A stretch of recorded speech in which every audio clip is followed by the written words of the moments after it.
Yes, yes, yes, yes, yes, yes, yes, yes. So, okay, E.F. Hutton is not talking.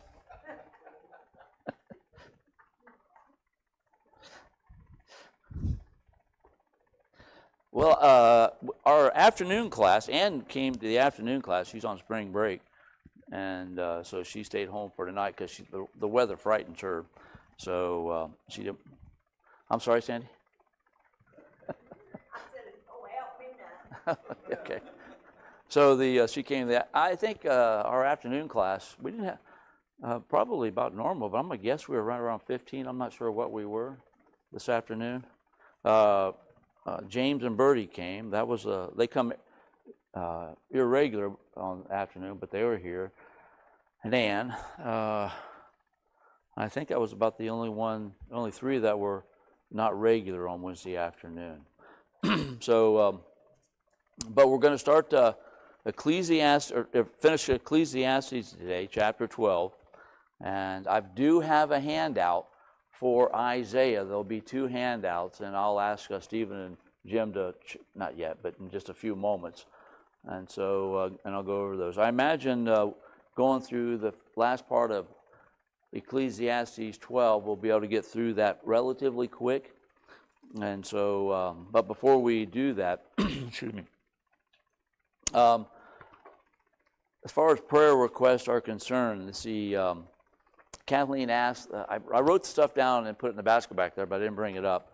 Kathleen asked to continue prayer with regard to her sister Frances, and I better get that because I can't even. Yeah, please, would you? It's on the basket. Yeah. So, are there any other prayer requests we want to make mention of? Anyone at all? Larry, how are you doing on your treatments? Well, I thought you already gotten started. 28th. Well, where was I thinking you got started? Did you do anything preliminary? Just taking chemo pills. Okay, how was that going, all things considered? Didn't we get on all right? Okay, thank you, Jim. Let's see. Please remember to bring finger foods or desserts for Sunday night. And so Bill will be here Sunday. I'll pick him up at the airport on Saturday. And incidentally, when I'm thinking about it, he just sent me 8 attachments earlier today, and I thought this would be, I'll give it to you, and so you, as for you to peruse to see if you might be interested in teaching that. And talking to me or Rick? No, you. I'm looking right at you. I think that one eye was looking right past me. That's what it was. He's blind in that eye.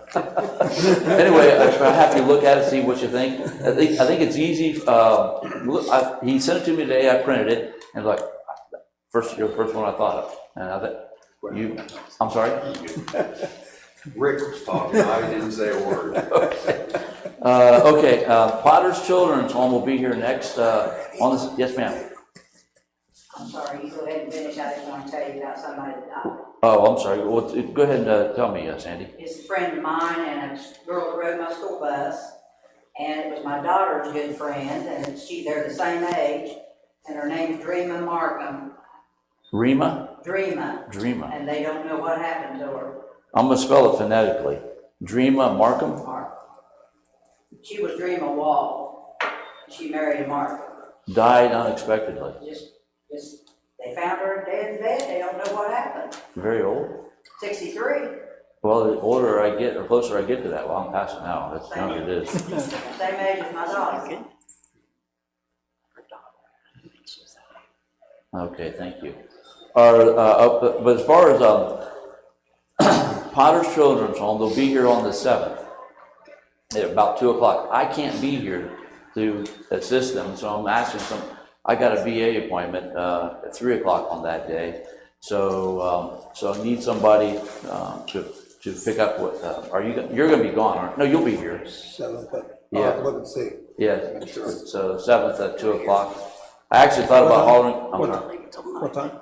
2 o'clock, and he generally tries to stay pretty close to that, but you know how things like that can go. Now, as far as prayer requests made mention of today, Kitty, she thought the doctors were working on the idea of internal bleeding. There was none of that. There is none of that. But there's some deep bruising around the spine. So Carolyn made mention of Kitty and being mindful, prayerful of her. Liz's niece is in jail. She failed for the 5th time a drug test, so she's got struggles immense. So Liz asked us to remember her in prayer as well. I suppose probably the best thing to pray for, and this is what I prayed for this afternoon, is that she will learn hard lessons. And I do think that's a good way to learn hard lessons. Not everybody learns them, but I did pray for that. Mary Elkins has acute bronchitis. And I got a name here with regard to, but I don't have anything there. I don't remember who it was that made mention of this name, Janet. Is that name registered with anybody, Janet? That's Heather's sister-in-law, I think. Okay, and maybe Heather said something about, do you remember anything associated with ailment? I haven't heard recently. Okay, all right. But she was in like rehab and nursing home. I think there was something along that line now that you mentioned it. Okay. Let's see, and then Lana wrote down Dottie Feller or something like that? Fuller. Okay. Lana gave me grief on the way I pronounced it today. Well, it's still his cousin, so. Okay, all right. So the Dolly Fleur. okay, and Lana, she's generally warranted in giving me grief. So she had a heart attack and is at St. Mary's.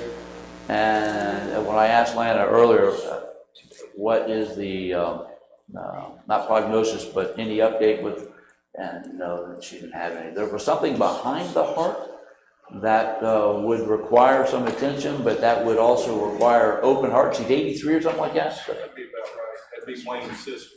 Okay, all right. And from what I heard Lana say, she's not entertaining surgery at all. So I said, is she giving up? She said no. So remember Dottie as well. Are there any others we want to be mindful of in prayer? All right, Jean, would you do us the honors, please? Heavenly Father, we come to you, thanking you for giving us a safe journey here. Thank you for the opportunity we had to send over because of this bad transportation we had. Pray for the world to see the life of our lives. I hope you keep us safe against those things. This has to be said. Amen. Thank you. All right. So, okay. That's all I have in the way of prayer updates. I do want to begin the chapter, which we'll go through relatively quick, with a couple of citations. I may mention this book before. You may not remember. But the book was written in 31 by Will Durant. And on the question, the topic of the book was on the meaning of life. And what he had intended on doing, and he accomplished it, was send out a letter that he wrote a thorough letter, and he sent this letter out to quite a number of people in the world. One name might register with you rather quickly. Gandhi was one of them that replied concerning what is the meaning of life. And so he got all those answers back. But before, I'm not going to go through any of the answers, but he made a remark here that I thought was rather interesting, a couple remarks that actually play well into bringing our study to a conclusion. He says, the growth and spread of knowledge for which so many idealists and reformers prayed has resulted in disillusionment, which has almost broken the spirit of our race. Now, think about that for just a moment. Now, when he put this together, it was right after the Great War, which was the war to end all wars. There, World War I. And so there was a great deal of disillusionment with regard to the catastrophic nature of that, and thinking about the advancement of society in 1931. And yet there was still this idea of disillusionment. Now, what would you think about today? And then, let's see, then one other remark along this line. He says, So bear with me as I read this. It's about a half a paragraph. It'll take me about a minute.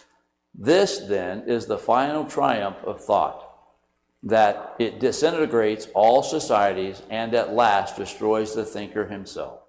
Perhaps the invention of thought was one of the cardinal errors of mankind. The idea of the invention of thought is to be a free thinker.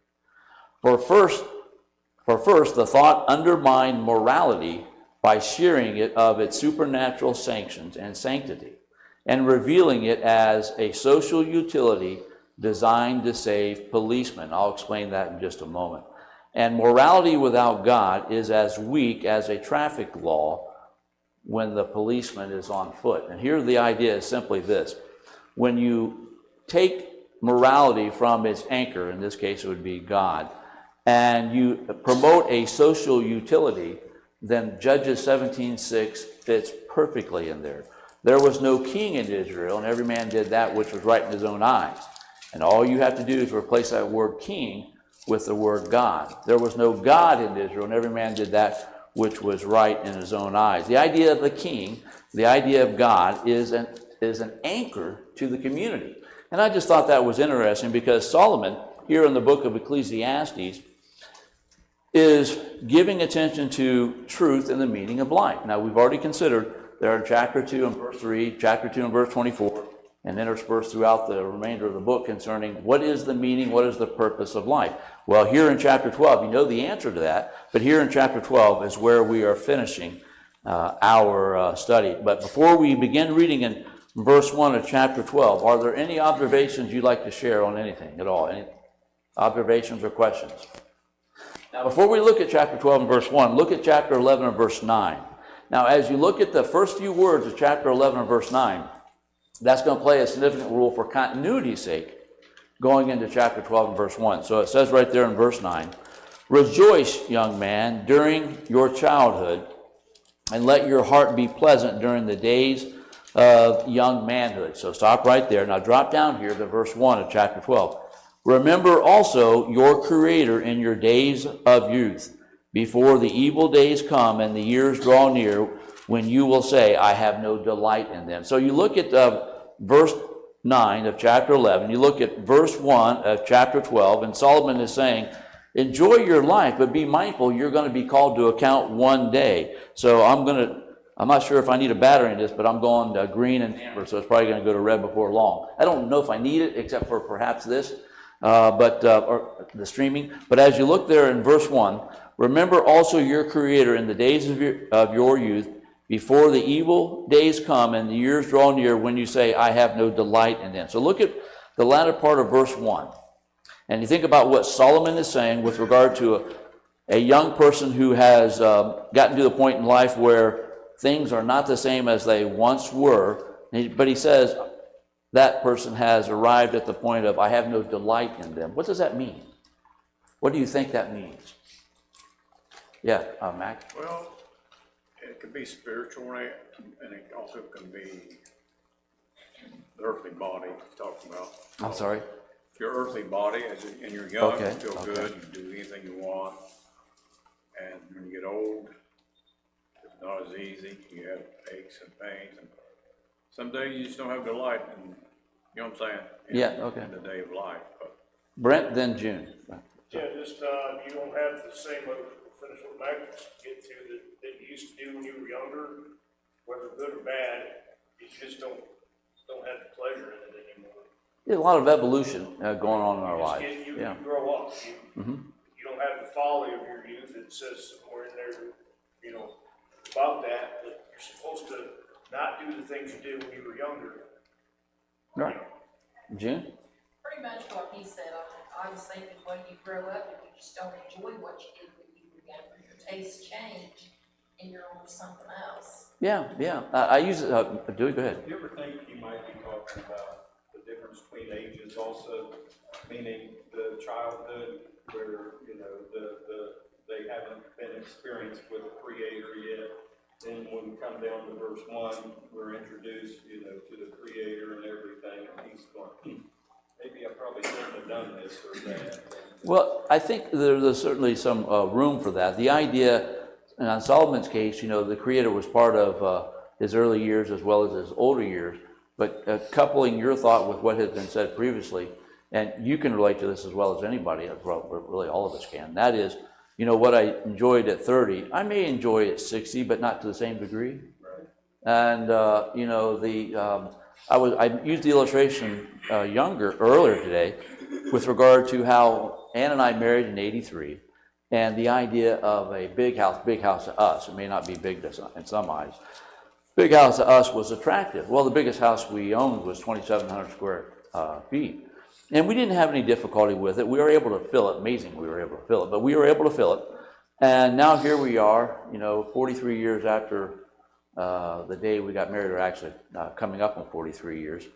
The idea of a 1,000-foot square house is far more attractive than it once was. So our first house in Mountain Home, Idaho was just under 900 square feet. Our last house, Lord willing, in Jackson, Ohio is just over 1,000 square feet, and we've just gone through an evolution. Anybody have some other thoughts? That aha moment. I'm sorry? That aha moment. Yeah, really, yeah. That aha moment Yeah, that yeah, you had. yeah. Matt, go ahead. Well, I mean, on the spiritual side of it too, it tells parents to train up their children in the Lord the way they should go, and when they're old, they won't depart from it. And I'm thinking it's a little bit what it's talking about too, is if you're taught about God and everything when you're young, when you're old, you're not going to forget about it, but you're going to need Him. You certainly realize it more as you get older, yeah. Yes. Okay, very good. Any other thoughts? Make sure I overlook no one. Okay, so, all right, we're going to go around the table, so to speak, and have each of us read 2 verses, even though we're just simply going to begin in verse 1 all over again. And I'll start with Eric. Eric, would you read verse 1 and 2, and then Kerrigan, would you go 3 and 4, please? Excuse me. Remember now your Creator in the days of your youth, before the difficult days come, and the years draw near when you say, I have no pleasure in them. While the sun and the light, the moon and the stars are not darkened, the clouds do not return after the rain. Okay, Kerrigan, thanks. In the day when the keepers of the house tremble, and the strong men are bent, and the grinders cease, because they are few, and those who look through the windows are dead, and the doors on the street are shut, and the sound of the grinding is low, and one rises up at the sound of a bird, and all the daughters of song are brought up. Okay, thank you. Thinking about verse 3, Paul and I were out at the house yesterday working on putting up a carport, and we did a lot of groaning, we did a lot of groaning. And because there was a day when we were young and strong, and Paul's stronger than me still, but there was a day when we were young and strong, and groaning was, wouldn't even bat an eye at, but that day's come and gone. And it's interesting how, you give thought to what you were yesterday and today. It's just not the same. It's just not the same. And I moped around all last night, for what it's worth, Paul. I was useless. So, but that's just interesting to me when you think about getting older in life and how things change. But then as you look at verse 3, you'll take note there. Earlier today, the birds chirping is what I had in mind. Earlier today, about 11:30, I guess, I went out there to the overhang. I was just sitting down, listening to the traffic, and just enjoying it. And I was thinking about, will I ever get to the point in time where I just don't want to hear it anymore? Well, I don't know. I can't imagine me ever getting to that point. But if I do, it's just simply because life is moving in a direction that, well, I'm just changing. Or perhaps you have some thoughts, anything at all. Okay, so as you think about the first 4 verses, verse 5 and verse 6. Now, Connie, you don't want to read, right? Okay, Roy, you don't want to read, right? Oh, what's that? Oh, there you go, okay. Dewey, would you read 5 and 6, please? You feel, I should ask you, Dewey, do you want to read? Yes, you say Julie or Judy. You go right ahead, Judy. I don't want to step on you. Go ahead. No, you go ahead. Judy, do it. I wouldn't, okay. I don't have my hearing aids in. Please, Dewey. Furthermore, men are afraid of high places and of terrors on the road. The almond tree blossoms, the grasshopper bags himself a lung. I can't see too well. You got glasses, Judy? And caperberry is infected, ineffective. For man goes to his eternal home while mourners go about in the street. Remember him before the silver cord is broken and the golden bowl is crushed. The pitcher by the well is shattered and the wheel at the cistern is crushed. All right, very good, thank you. Regina, you go to the next two verses? And the dust returns to the earth as it was, and the spirit returns to God who gave it. Vanity of vanities, says the preacher, all is vanity. Okay, thank you. Before I give any thought to verse 5, what is a caper or caperberry? Anybody have a different reading? Well, that's just exactly what I'm asking. Capybara? Caperberry. Caperberry. Caperberry. What verse was that? That's verse 5. Grasshopper? Is that what your word you have? Grasshopper. Well, where does caperberry come from? You got me. It's kind of like the other day I posted bang jangling. Anybody ever heard of that word? Mark H., a preacher in Parkersburg, said, "What's that mean?" That's the American Standard Version with empty talk, which is what I expressed. Okay. You did have the almond tree before I'm sorry? that, didn't you? Does the word mean desire? Desire, a grasshopper, and desire, I guess. I don't know. Okay. I wouldn't have known otherwise. I could have easily looked it up, but no, I didn't. So Is it one word or two words? it's one word. So Says here, the capybara appears in Ecclesiastes 12:5, often translated as desire in older versions, as a metaphor for the waning physical and physical appetites of old age. okay, that is certainly the case. So what's that, Brent? What's it got to do with the grasshopper? I don't know. Maybe kung fu. All right. Yeah. Pancakes. Yeah, okay. Okay. All right. Now, as you look at verse 5, I think this is interesting. I am just a matter-of-fact kind of fella. Now, look at the last sentence in verse 5, the New American reads, "For a man goes to his eternal home while mourners go about in the street." And I interpret that, perhaps you do so differently, I interpret that along this line. One comes to the end of their life, and those who are mourning your passing, well, they just simply move on because they have to. And what I have in mind is simply this: the plainness, the way it is in life, your mourning, whatever length of time there will be mourning associated with your passing, it will come to an end, and everybody will move on because that's just the way it is. Yeah, Rick, go ahead. You look like you had something. Well, I was just sitting here looking at everything that's written there. He's showing the progression of life. And, in verse 5 where he talks about the almond tree blooms, the grasshopper's a burden, which, they eat your crops and stuff. Yeah. Desire fails, things that I enjoyed doing earlier in life, they're just not the same anymore. That's right. They Yeah. just don't have that desire anymore. Soon we'll go to our eternal homes, and there'll be those that will mourn for a little while, and like you said, they will move on. Yeah, that's right. Brent, you had something? You just see like, for example, when you're in the Cracker Barrel, you see the black and white pictures of Memories. And then you see the pictures of the coal mines back and then you just sit there thinking, they're all dead. Mm-hmm. I do that. Pictures of I do that. the companies of, like soldiers and such, in the First World War, Civil War, they're dead. Yeah, And it's just kind of depressing but that's just the way of it. We're going to be pictures on the Cracker Barrel wall, maybe. That's the point. As Sandy has her picture on the Cracker Barrel wall. You gonna go down and look at it? I think I will. Now, but the idea is that the memories of yesterday, even though you have none of them, you can at least allow your mind in your mature years to reflect upon what might have been. How would you have been? So I think that, or any other thoughts? We'll go on. That's pretty much it, Mac. Talking about the mourners, that's like a person that dies and they're in the funeral home and everybody goes to see the people that Pay the behind. respects for it. And they'll go through and see the dead body, and as they leave, it's like, well, I'm still alive. I'm So sorry? it's like when you leave, you say, well, I'm still alive, I'm Oh, okay. yeah. And a lot of people never give another thought, but, you know, someday That's they'll right. pass the same way. Yeah, that's right, yeah. June, go ahead.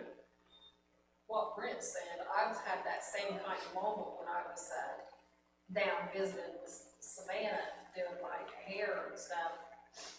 They got the pictures of all the old, actors and stuff. And I was sitting there while she was doing my hair, looking at all them old timey pictures of Elvis and Rock Hudson and different ones, and I was looking at them, and I thought, you know, ain't none of them alive anymore. They're all gone.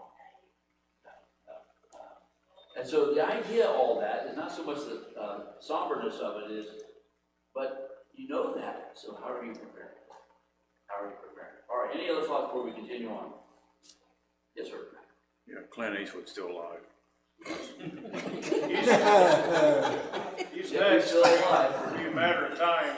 Yeah, he's at 95, he doesn't look the same at 45. He's still alive. Yeah, Jim?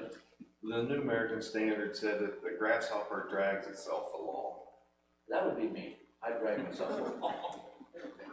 Yeah, I really do drag, but that's how it's, that's how a reader education gives you a definition. No, that's how it was read. Okay, all right, see, I have the New American, it doesn't read that way, so. But the grasshopper drags itself along. Okay, well, that makes the point. I'm sorry? How does yours read? Let's see. I was thinking the word captive here. Yep, that's after the Yeah, grasshopper. yeah, I happen to, take my eyes where they belong, and you're right. Mine says he's a. You just the raised my grasshopper. point. Yeah, that's exactly right. Yeah, Now, when mine's- he mentioned Gackleberries, stands for desire, that's after, that about the grasshopper. Yeah. That's what I was thinking, what were you reading? I probably answered. Go ahead, Rick. Yes, mine says grasshopper is a burden. You know, they were amongst the plagues, so. They're a burden, all right. Okay, any other thoughts? Okay, having gone through, verse 8, now, look at verse 7. Now, here, if you don't have this, perhaps committed in the margin of your Bible, maybe even memory, look at verse 7. Then the dust will return to the earth as it was, and the spirit will return to God who gave it. Now, you may have heard this, but I don't know if you can actually say you know it. Not because you don't, but maybe, well, it does just say this. The man is made up, man being generic, man, male, female. Man is made up of three parts: body, soul, and spirit. Now, that is in 1 Thessalonians chapter 5 and verse 3. Now, the interesting thing about that is, the Trinity, as the word is not used in the Bible at all, three beings, one personality, or one being, three personalities. And as you think about what is said right there in verse 7, that the dust will return to the earth as it was, and the spirit will return to God who gave it. So you have the material part of who you are, you have the soul, and the word soul and spirit can be used interchangeably, and it is a number of times. But the idea of God is spirit, man is too. That's the substance of man. That's the substance of man. But just a little note right there, if you want to write out in the margin there, 1 Thessalonians chapter 5 and verse 23. All right, so any thoughts before we conclude the book? Anything at all? Yeah. I've always wondered, how many generations have passed before us. As I work my garden, I wonder if there's any of those souls in there. Well, that's a something to think about. Yeah, I know. It Down the goes back cemetery there. of yesteryear. Well, they have metal boxes, they're all, or wooden boxes rather. The Indians and things, yeah, they did, and I know, that there were some cemeteries around, but they no longer exist. They're just. Well, when you plow and something comes up. Well, I mean, you go back, how many years could you go back? I mean, there wouldn't be anything to be, you wouldn't know. Do bones, continually? Someplace they go away, they go back. They rot away. They Everything. Brent, you had something? Well, just an afterthought of what out and about, people way up on a hill, and there's a neglected cemetery where those people, the families just moved away, they quit taking care of it, like the young people, not young people, but my dad's people in South Carolina, they had to trudge through the grass just to find tombstones and markers that are just, you can barely read them anymore, and then eventually they're gonna be gone. And that illustrates the point. It's just, it's kind of like, we can't, I mean, we look at the cemeteries we have now, and they're well maintained for now, and then the people, they kind of move off, and no one, and then Private eventually. cemeteries are maybe maintained and perhaps some of them are not. Okay, any other thoughts? Matt, go ahead. Well, it's like this, after about the third or fourth generation, you're forgotten anyway. But no one remembers you because they didn't know you. Yeah, all right, any other? Okay, so now Solomon, saying everything that he said, well, let's just read the remainder of the chapter. Okay, Eva, you feel like reading? Sure. Would you read 9 and 10, and then Jim, 11 and 12, and then Rick, would you do the last two? Please. And moreover, because the preacher was wise, he still taught the people knowledge. Yea, he gave good heed and sought out, and set in order many proverbs. The preacher sought to find out acceptable words, and that which was written was upright, even words of truth. Okay, thank you, Jim. The words of the wise are like goads, and the words of the scholars are like well-driven nails given by one shepherd. And further, my son, be admonished by these. Of making many books there is no end, and much study is wearisome to the flesh. Let us hear the conclusion of the whole matter. Fear God and keep his commandments, for this is man's all. For God will bring every work into judgment, including every secret thing, whether good or evil. Okay, very good, thank you. Now let me wrap it up this way before we look at the concluding remarks on the handout. Did somebody not have a handout on chapter 12? Anybody? All right.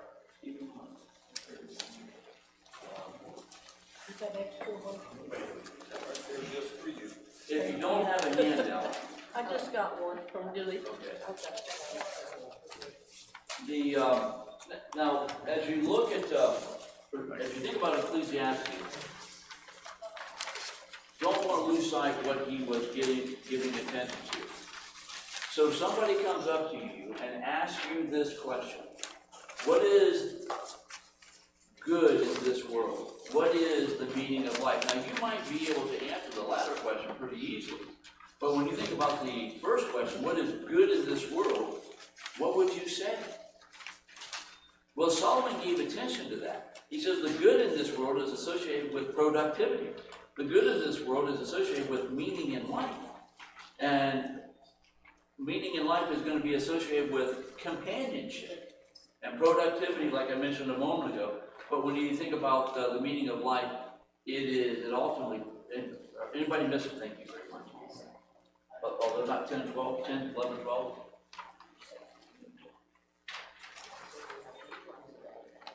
Oh, that's a whole package?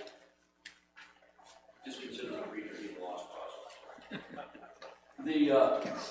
When you think about what Ecclesiastes is giving attention to, the foundation of it all, of course, is going to be fearing God and obeying Him. I was watching a debate the other day between a theist. His name was John Lennox. He's still alive as far as I'm aware. That man is nobody's fool. He is as fierce promoting theism as anybody who's ever walked. I think the only man who would be better would be Tom Warren. But in any case, he was debating a colleague, scientist, a chemist. And the chemist had made the point on more than one occasion that there is no meaning in life. There is no meaning in life. And if there is no meaning in life, then your purpose while here on this earth is completely useless. That's what that boils down to. How can people think that way? Well, it was in his case, he wanted to reject God. He says there's no evidence. Well, there's plenty of evidence. Let's look He around. used to- I'm sorry. I'm agree, it's just like, just look around.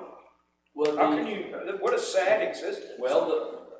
Yeah, okay, but when you say there's no, you being, whoever might say, when you say there's no meaning in life, then anybody, and I'm looking for a reply if you think you might have one along this line, then why is it not acceptable to do whatever you want? Whether it is hedonism, whether it is violence, why is it not acceptable to do whatever you want if there's no meaning in life? Came from somewhere. You have to find a common ground with someone, and I think most of the scientists I'll use, like you mentioned, don't believe in a soul or spirit. It seems to be, and they have no meaning or no purpose with that thought. Whereas we, meaning us, believe in a soul and a spirit, and we have purpose and meaning, trying to attain what we're after. But and all that would be the case. But I'm fussing with you. You're a Christian and I'm an atheist. I'm fussing with you, and no, I'm like turn around. You're an atheist and I'm a Christian, and we're fussing with one another. And you tell me there is no meaning in life, and I ask you the question: if there's no meaning in life, then what is wrong with me doing whatever I want, even decapitating someone? What is wrong with me doing that? There's where that soul and spirit comes into play. A Christian will constrain himself. An atheist will constrain himself based upon what? Yeah, an atheist doesn't believe in soul and spirit. Doesn't believe it's right and wrong. You're dead, you're dead. Yeah, check the Rick, please. But yeah, if there is no God, then there is no basis for right and wrong. That's the whole point. And then you would be able to say that really any man can do whatever he wants. And it Now, an really doesn't atheist fit. will not accept that. He will say there is a basis of right and wrong. Well, then what is it? Yeah, where did it come from? It came didn't from come how from many evolution. noses are counted. Yeah. That's all it is. How many noses are counted, and and that's the whole point. And so, any thought before I wrap it up? Do they base it on morality or biblically? Their morality is, I should have brought it out with me. It's called Humanist Manifesto 1 and 2, and they maintain that there is no objective, transcendent standard of morality. The morality is strictly situational. Were the Sadducees religious? They were religious, even if they were a liberal religious, they were religious. I mean, they didn't believe in the resurrection. They did, but they did believe in God because they subscribed strongly to the first 5 books of the Torah or the law. But where did they, I mean, where were they gonna get them? I mean, Well, sure, that'd be a fair question, but they were at least religious. right. And they did subscribe to the fact that there is a God and that we are going to be held accountable to him. But yes, they did not believe in the resurrection. They did not believe in angels. There you can read in Acts 23. But where did they think they were gonna get them? Well, that's one of the reasons why they asked the question concerning Jesus and marriage.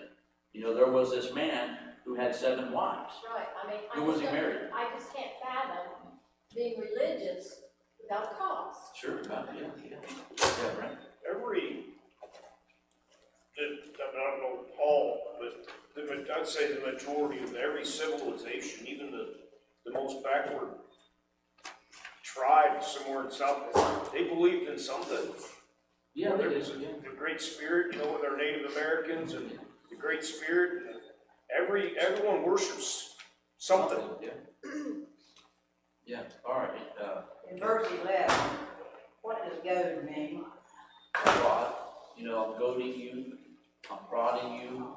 It's like Paul kick against the Yeah. goads. Yeah. Does that make sense, though, Sam? Yeah. Oh, okay. Yeah. Rick, Yeah, it's always been interesting though that, yeah, as Brent said, each group of people have wanted to believe in something. Even if they fed people to the volcano, they wanted to believe in something to hold them together. Otherwise, there's nothing to hold everybody together. There's just. Okay, very good. Unless you have any other thoughts. I'm not going to go any further because I only got 5 minutes left and 4 minutes. And so that brings us to the conclusion. Stephen and Jim, would you pass these out for me? What's that? Oh. I have to. Okay, now what Jim is passing out is the material on Isaiah 1 and 2. This is what Eric will be doing when I'm gone the second week of April. What Stephen's passing out is introductory material to the book of Isaiah, telling you the approach I have taken. And so, as you look at what Stephen is passing out, there's a historical overview I hope you find useful. But it also tells you what my focus is in the study of Isaiah. Chapter 1 and chapter 2 gives you, we'll read the chapter together and we'll try to glean a lesson from that chapter. And then if there is a chapter, which there is, chapter 2 in the handout that you're being given, there's going to be an apologetic thrust. In other words, chapter 2 is recognized as being a messianic chapter, or a chapter that gives attention to the coming Messiah.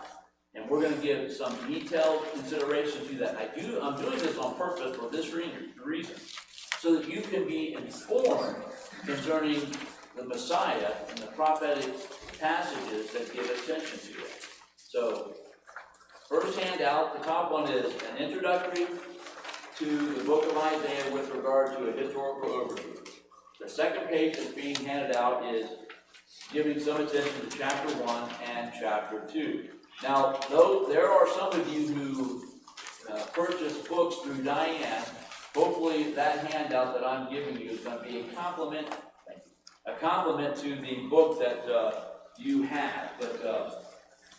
So, now, like I said, Eric is going to take the first class, since I will, after Phil is gone, I'm doing a meeting in West Virginia. And so Eric is gracious enough to take that class, and he can develop those two handouts however he'd like. But I'll be gone for Eric's class, be the 12th, that's what, the second Wednesday, or the third Wednesday of the month. 15th, that one is third Wednesday of the month, yeah. Yeah. So so that, I want to get that into your hands, and I'm not going to go any further. Are there any questions or comments on anything, even with regard to the handout, anything at all? Okay, I'll ring the bell earlier, and thank you very much for your attention, and we are dismissed.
Okay, we will get ourselves started.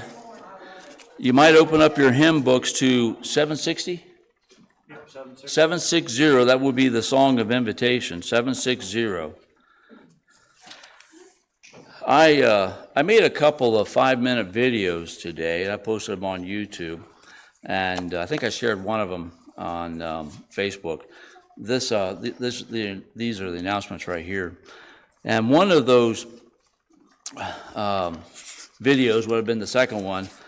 I made use of, no, it would have been the first one, Romans chapter 2. So open up your Bibles, please, to Romans chapter 2, and read with me just a few verses, and I'll make an application, and we'll extend the invitation. It reads this way in Romans chapter 2, starting in verse 4. Paul's giving attention to the Jews in the context of chapter 2 concerning they are themselves guilty of sin. And then he gives attention to how God has been merciful to them, and he writes in verse 4, "Or despisest thou the riches of his goodness and forbearance, suffering, not knowing that the goodness of God leadeth thee to repentance? But after thy hardness and impenitent heart treasurest up unto thyself wrath against the day of wrath and revelation of the righteous judgment of God, who will render to every man according to his deeds, to them who by patient continuance in well-doing seek for glory and honor and immortality, eternal life. But unto them that are contentious and do not obey the truth, but obey unrighteousness, wrath or indignation and wrath." And that's where I stopped my reading, but it was the expression right there in verse 8 that I wanted to zero in on, and I did in this video that I posted earlier today. "But unto them that are contentious," now note this, "and do not obey the truth." Now, when you think about the word truth, you'll remember Pilate had asked Jesus, "What is truth?" Now, did Pilate have really any interest in receiving an answer from Jesus? I don't know. Perhaps he did not. But the point is, there is such a thing as truth. And when we think about such a thing as truth, we're talking about something more than just simply facts of a matter. You know, like the car ran the red light, or the car stopped at the stop sign without doing a California-style stop. But the idea of truth is that there is something by which we are measured. And when you think about the truth that is your life, does your life reflect that truth? And if it doesn't, this is a good reminder for you to be considering all over again, does my life reflect the truth of the gospel of Jesus Christ? And if it does not, you know what you need to do. And if your life does reflect the truth of the gospel of Jesus Christ, then we want to encourage you to continue on and be that radiant light to those who are still wandering and floundering in their own way. If you have a desire to respond to the invitation because you need to make changes in your life, we want to encourage you to come forward while together we stand and sing.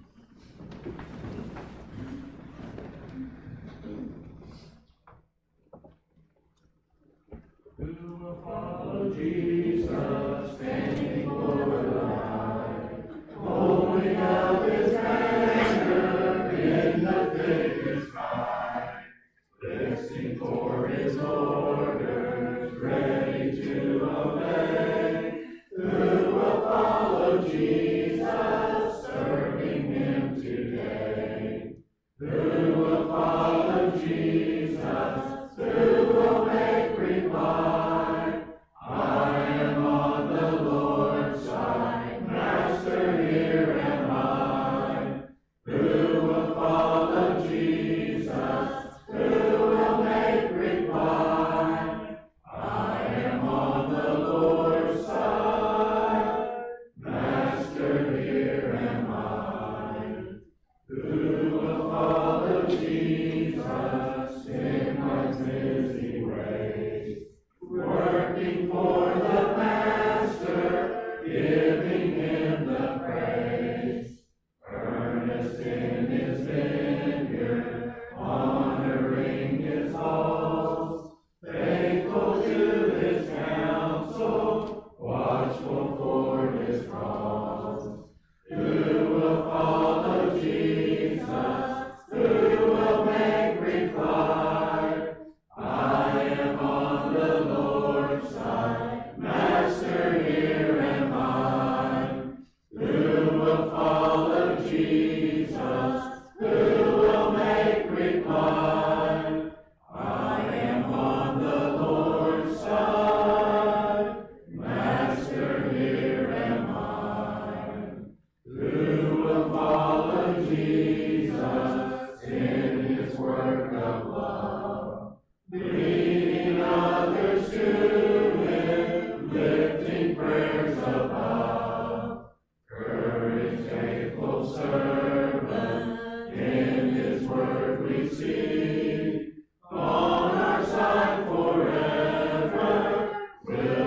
Very good. No, I don't. I thought you had invitation. I'm glad you did. It was a great invitation.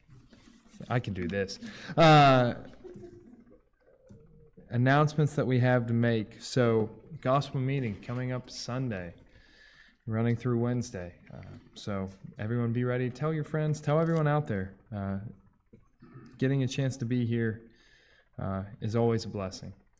So, in accordance with that, please remember we're doing finger foods and desserts on Sunday evening, not Sunday morning with the Easter holiday. So Sunday evening. So if we can, bring any finger foods, any desserts that you have or that you can make.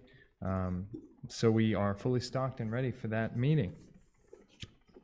Potter's Children's Home, they will be here on April the 7th at 1400 hours, 2 o'clock, for their commodity pickup. And we just need to make sure that someone's covering that time for that pickup, since Ron will have an appointment at that time.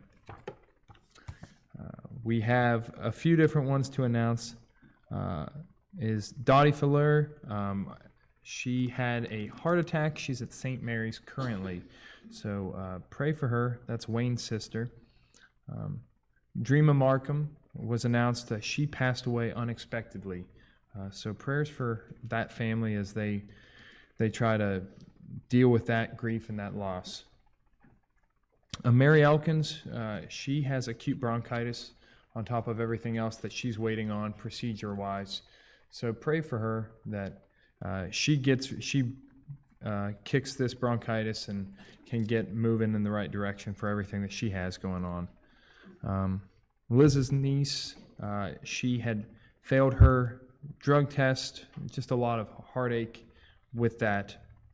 Prayers that I think Ron said that lessons are learned. And I always say in times like these, you just hope that that heart might break just enough that she might look towards God and maybe that purpose of life that we've talked about for the last few months. And then Kitty, they noted she did not have internal bleeding, correct? So there was bruising around the spine, but no internal bleed, which is great news. So prayers for her, as always, with everything going on, and same for Carolyn, as she takes care of her, helps with that. Is there anything I'm missing? Anything new that we need to announce? There is something else. Okay. Do I just start at the top and work? Diana? Okay. Diana is having cataracts removed next Tuesday, the 7th. Both eyes, well, she needs them out of both eyes. They do one, and then they go back and do the other. So she's asking for prayers for those procedures. So the first one will be next Tuesday, and then they'll schedule from there. Thank you. Is there anything else? All right. What do we have? It'll be 394. 394. 394 will be our closing song. And then do we know who is closing prayer? Supposed to be Jared, but he's not here. Jared, but he's not here. So, Stephen, would you mind doing closing prayer? Thank you.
Dear Lord, we come to you today, this evening, thankful for everything that you've given to us.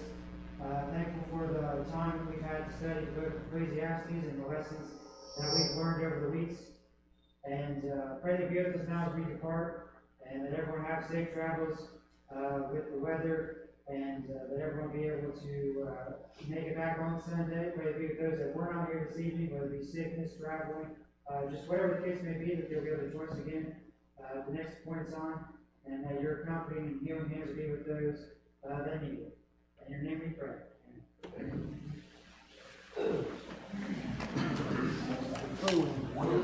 Hey there, Bob. Rick, how you doing? All right. Yeah, we had a heck of a rain, boy. Yeah. Hard to believe. We didn't get nothing. Oh, man, I'll tell you what. I could see it. I could see it falling too. I could see it. I thought Chris was laying. There's rain back there. Really? You couldn't see the river. They crossed the bridge. Crossed the bridge. Well, we might have had just a little piece of the hill. Now, Pomeroy had a lot more. They had some of them. Yeah, I'll go down there after a while. Yeah. You're like me. Teresa, Thomas. It's awful when you can't bend down and tie your shoes. That's where you need to